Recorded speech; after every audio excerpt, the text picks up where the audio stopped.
ሰላም ጤና ይስጥልኝ ውድ የአንደኛ ዓመት ተማሪዎች እንደምን አላችሁ? ሁሉ ሰላም ነው ወይ? እኔ በጣም ሰላም ነኝ። ዛሬ ሲቪክ ቻፕተር 4 ወሳኝ የሆኑ ሀሳቦችን እናነሳለን። እስከ መጨረሻው ድረስ አብራችሁ እንድትቆዩ በአክብሮት ጋብዛለሁ። መልካም ጊዜ ይሁንላችሁ። ስቴት ገቨርንመንት ኤንድ ሲቲዝንሺፕ ዲፋይኒንግ ስቴት ዘ ተርም ስቴት ሃቭ ቢን ዩዝድ ቱ ሪፈር ኤ ቢዋይልደሪንግ ሬንጅ ኦፍ ቲንግስ ኮሌክሽን ኦፍ ኢንስቲትዩሽን ኤ ቴሪቶሪያል ዩኒት philosophical idea an instrument of coercion ስቴት የሚባለው ነገር በጣም በርካታ ስሞች ሲሰጡት ይስተዋላል። ለምሳሌ ኮሌክሽን ኦፍ ኢንስቲትዩሽን ይባላል፣ ወይንም ደግሞ የተቋማት ስብስብ ነው ይባላል። ቴሪቶሪያልም ይባላል፣ ግዛት የሚባለው ነገር ስቴት ሲባል ግዛትንም ያወሳ ይችላል። ሌላ ደግሞ ፊሎሶፊካል አይዲያ ነው። በጣም ብዙ ፍልስፍናዎች አሉ ስለ ስቴት። ሲቀጥልም ደግሞ ኢንስትሩመንት ኦፍ ኮሬሽንም ሊሆን ይችላል። አንዳንድ ጊዜ ጉልበት የሚታይበት መሳሪያም ተደርጎ ይወሰዳል ማለት ነው። እስኪ ስቴት በእነዚህ በአራቱ እንዴት ተገለጸ የሚለውን ደግሞ እንመለከታለን።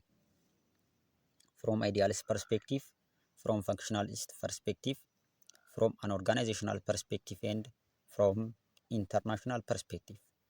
ዘ አይዲያሊስት አፕሮች ቱ ዘ ስቴት ኢዝ ሞስት ክሊርሊ ሪፍሌክትድ ኢን ዘ ራይቲንግ ኦፍ ሄግልስ። ሄግል የሚባለው ሰውዬ ነው እንግዲህ አይዲያሊስት አፕሮችን ያስተዋወቀው። ሄግል ምን ይላል? ስሪ ፎርም ኦፍ ሶሻል ኤግዚስታንስ አለ ይላል። ወይንም ደግሞ ሶስት የመኖር ሁኔታዎች አሉ። እነሱም ፋሚሊ፣ ቤተሰብ፣ ሲቀጥል ሲቪል ሶሳይቲ፣ በሶስተኛም ደረጃ ደግሞ ስቴት ይሆናል ማለት ነው።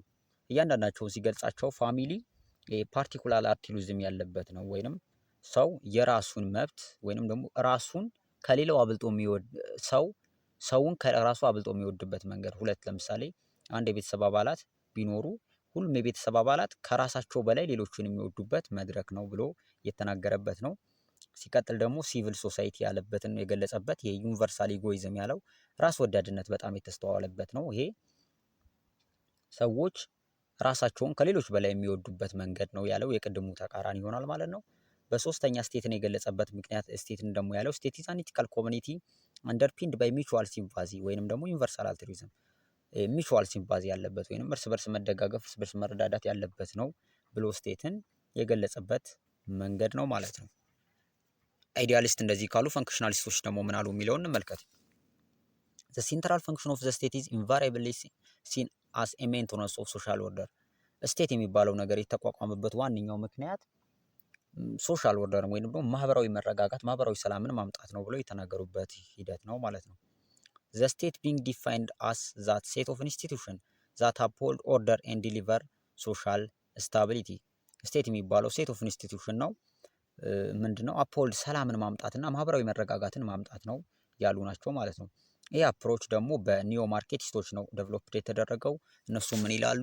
we have been inclined to see the state as a mechanism through which class conflict is emulated to ensure long term survival of capitalist system. ስቴት እንደ መሳሪያ ነው። መሳሪያነቱ ለምንድን ነው ካላችሁ ክላስ ኮንፍሊክት የሚቀርበት የሚሻሻልበት ወይንም ደግሞ በክላስ በቡድኖች መካከል በኢኮኖሚ የተከፋፈሉ ቡድኖች መካከል ጸብ እንዲቆም፣ እንዲጠፋ፣ እንዲሻሻል የሚያደርግ ነገር ነው። ይሄ ደግሞ ጥቅሙ ሎንግ ተርም ሰርቫይቫል ኦፍ ካፒታሊስት ስቴት እንዲኖር ያደርጋል ብለው ፈንክሽናሊስቶች ገልጸዋል። ሌላ ሶስተኛው ደግሞ ዲ ኦርጋናይዜሽናል ቪው ነው። ኦርጋናይዜሽናል ቪው ዲፋይን ዘ ስቴት አስ ዲ አፓራተስ ኦፍ ገቨርንመንት ኢን ኢትስ ብሮደስት ሴንስ። የኦርጋናይዜሽናል ቪው ደግሞ ስቴት የሚባለው አፓራቶስ ኦፍ ገቨርንመንት ወይም ደግሞ የመንግስት መሳሪያ ነው ብሎ ይናገራል። ኢት ኢዝ ኤ ሴት ኦፍ ኢንስቲትዩሽን ዛት ሪኮግናይዘብሊ ፐብሊክ ኤንድ ዳት ዘይ አር ሪስፖንሲብል ፎር ዘ ኮሌክቲቭ ኦርጋናይዜሽን ኦፍ ሶሻል ኤግዚስታንስ ኤንድ ፈንድድ አት ዘ ፐብሊክ ኤክስፔንስ። ይሄ እንግዲህ ምንድነው? ስቴት በራሱ የህዝብ የሆኑ ድርጅቶች የተሰባሰቡበት ነው። በኋላ የህዝብ የሆኑ እነማን ናቸው የሚለውን እነጋገራለን። የህዝብ የሆኑ ድርጅቶች ወይንም ደግሞ መስሪያ ቤቶች የተሰባሰቡበት ነው። ፈንድድ የሚሆነው ወጫቸው የሚሸፈነው በህዝብ መዋጮ ነው ብለው የገለጹበት ነው። The virtue of this definition is that it distinguishes clearly between the state and civil society. ስቴት እና ሲቪል ሶሳይቲን የለየ የከፈለ ነው ይሄኛው ቲዮሪ ወይንም ይሄኛው አገላለጽ ማለት ነው። The state comprises various institutions of government. ይሄ ፐብሊክ ኢንስቲትዩሽን የሚባሉት እነዚህ ቢሮክራሲ፣ ሚሊታሪ፣ the police, courts, social security system እንነጋገራለን ያልኳችሁ ማለት ነው። እነዚህን የሰበሰቡ ናቸው። ፈንድድ የሚደረጉትም በፐብሊክ ኤክስፔንስ ነው ብሎ የገለጸ ነው። The organizational approach allows us to talk about the rolling forward and rolling back of the state. In this case, expanding and contracting the responsibility of state or enlarging and diminishing institutional machinery። ይህ ኦርጋናይዜሽናል አፕሮች እንደውም ፈተና ላይ አይቼዋለሁ። ሮሊንግ ፎርዋርድ እና ሮሊንግ ባክ ኦፍ ስቴት የሚለው ብሎ የገለጸው የትኛው ነው ብሎ ፈተና ላይ ተመልክቼዋለሁ። ሮሊንግ ፎርዋርድ እና ሮሊንግ ባክ ሲባል ይሄ ስቴት እንግዲህ የፐብሊክ ኢንስቲትዩሽን ስብስብ ነው ብለናል አይደለ? ታዲያ የስቴት ኃላፊነት ምን ድረስ ነው የሚለውን እንድናውቅ ያደርገናል። የስቴትን ኃላፊነት እንድናወራ የት ድረስ ነው የሚለውን ይሰፋል ይጠባል የሚለውን እስከዚህ ድረስ ነው የሚለውን እንድናወራ ያደርገናል ማለት ነው። አራተኛ ስቴትን የተገለጸበት መንገድ ኢንተርናሽናል አፕሮች ነው። ኢንተርናሽናል አፕሮች ቪው ዲል ስቴት ዊዝ አውትዋርድ ሉኪንግ ፌስ ኢትስ ሪሌሽን ዊዝ አዘር ስቴትስ ዴርፎር ኢትስ አቢሊቲ ቱ ፕሮቫይድ ፕሮቴክሽን አጌንስት ኤክስተርናል አታክ። ይሄ ደግሞ ኢንተርናሽናል አፕሮች የሚባለው ምንድን ነው? አውትዋርድ ሉኪንግ ፌስ እንደ አንድ የኢንተርናሽናል ኮሚኒቲ ስቴቷን መመልከት የምናይበት መነጽር እንደ አንድ ኢንተርናሽናል ኮሚኒቲ ስቴት ስትቆጠር ነው ማለት ነው። ይሄ አውትዋርድ ሉኪንግ ፌስ። ይህንንም ፈተና ላይ ተመልክቼዋለሁ። እንደውም አንድ ጊዜ ጥያቄ ሳልሰራበት አልቀርም። አውትዋርድ ሉኪንግ ፌስ ያለው ማን ነው የሚለውን ኢንተርናሽናል አፕሮች ይሆናል ማለት ነው። ዴርፎር ኢትስ አቢሊቲ ቱ ፕሮቫይድ ፕሮቴክሽን አጌንስት ኤክስተርናል አታክ። ስለዚህ ስቴት የሚለካው ራሱ እንዴት ነው የውጭ ጠላቶች እሱን እንዳያጠቁት ራሱን የሚከላከለው የሚለውን ነው። ሌላ በዚህ ቪዲዮ ላይ የምንመለከተው ሀሳብ አሁን አገላለጾችን በደንብ አይተናል። አይዲያሊስት፣ ፈንክሽናሊስት፣ ኦርጋናይዜሽናል እና ኢንተርናሽናል አየን። አሁን ደግሞ ክላሲካል ዲፊኒሽን ኦፍ ስቴት ኢንተርናሽናል ሎው ፋውንድድ ባይ ሞንቴቪዲዮ ኮንቬንሽን። ሞንቴቪዲዮ ኮንቬንሽን የሚባለው ስቴት ለመባል ወይንም አንድ ግዛት ለመባል ማሟላት ያለባቸው 4 ነገሮችን ብሎ አስቀምጧል። ከዛ ውስጥ በደንብ እነዚህ ፈተና ላይ ሲወጡ ማይቻለው እነዚህን በደንብ ማወቅ ያስፈልጋል። እንመልከታቸው። የመጀመሪያው ፖፑሌሽን ነው። ፖፑሌሽን ሲንስ ስቴት ኢዝ ኤ ሁማን አሶሲዬሽን ዘ ፈርስት ስቴሽን ኤለመንት ዛት ኮንስቲቱት ኢት ኢዝ ዘ ፒፕል። አንድ ግዛት ለመባል መጀመሪያ ማሟላት ያለበት ነገር ህዝብ ነው። ህዝብ ውስጡ ሊኖር የሚችል ህዝብ ያስፈልገዋል ማለት ነው። በት ሃው መች ፒፕል ኮንስቲቱት ስቴት የሚባለው ነገር ግን ስትመለከት አንዲት ሀገር ለመባል ስንት ህዝብ ያስፈልጋታል ሲባል ግልጽ የሆነ ነገር የለም። ኖ ኤግዛክት ነምበር ካን ቢ ጊቭን ቱ ሰች ኩዌሽን። የተለያዩ ሀገራቶችን ስትመለከቱ አሁን ለምሳሌ እነ ሴሸልስን እና ወደ ቻይናን ስታወዳድሩ በጣም የህዝብ ልዩነት አላቸው። ስለዚህ ይህን ያክል ነው የሚባል ነገር የለም። ግን ደግሞ ህዝብ ያስፈልገዋል የሚለው ሀሳብ ማንንም ያስማማል ስቴት ለመባል። ሁለተኛው ደግሞ ዲፋይንድ ቴሪቶሪ ነው። ዴር ካን ቢ ኖ ስቴት ዊዛውት ቴሪቶሪ ኦፍ ኢትስ ኦውን። ዘ ቴሪቶሪ ኦፍ ስቴት ኢንክሉድ ላንድስ ዋተር ኤንድ ኤር ስፔስ። ይሄ ደግሞ ግልጽ የሆነ የአንዲት ሀገር የምታካልለው ግዛት ያስፈልጋታል ወይንም ድንበር ያስፈልጋታል ማለት ነው። ድንበሩ በውሃ ሊገለጽ ይችላል። ከዚህኛው ወንዝ ወዲህ ሊባል ይችላል። ለምሳሌ ከሜዲትራኒያን ወደዚህ። በላንድ ሊገለጽ ይችላል በመሬት ከእንደዚህ ከእንትና ሀገር ወደዚህ፣ ለምሳሌ ከምስራቅ ከኦጋዴን ወደዚህ ኢትዮጵያ እንደሚባለው ማለት ነው።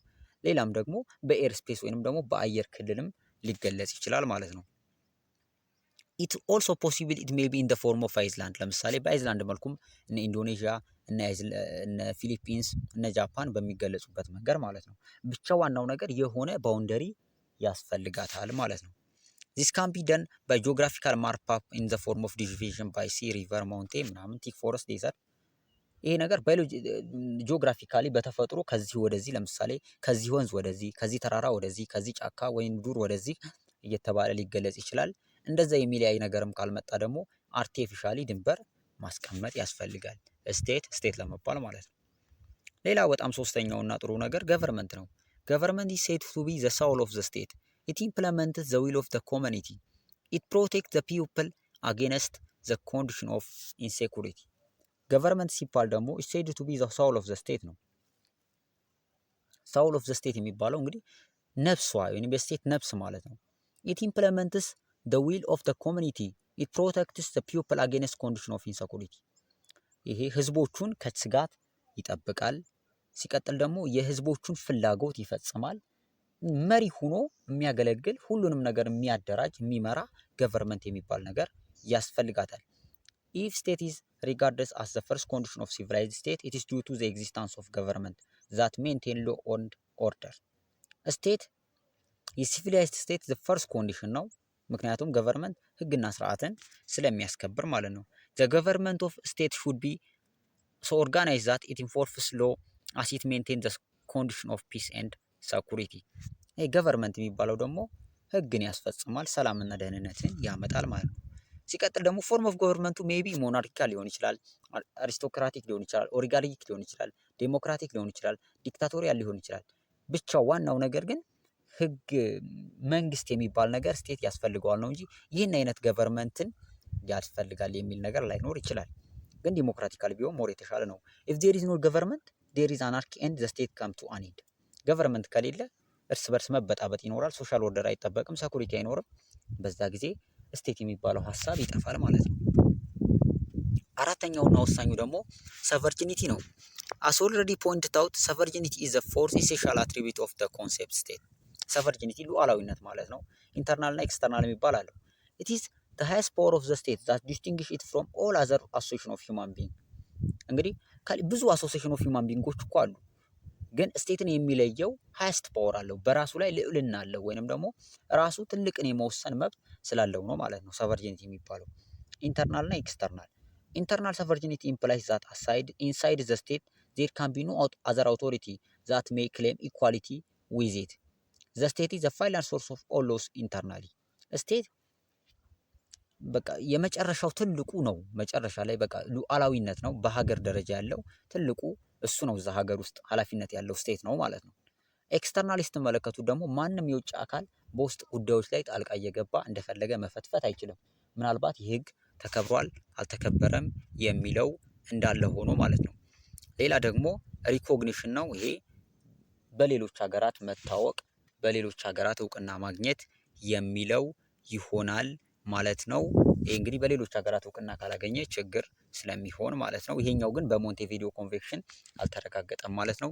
የዛሬውን አብቅቻለሁ። አብራችሁ ስለቆያችሁ አብራችሁኝም ስላላችሁ ከልቤ አመሰግናለሁ። መልካም ጊዜ እንዲሆንላችሁ ተመኘው።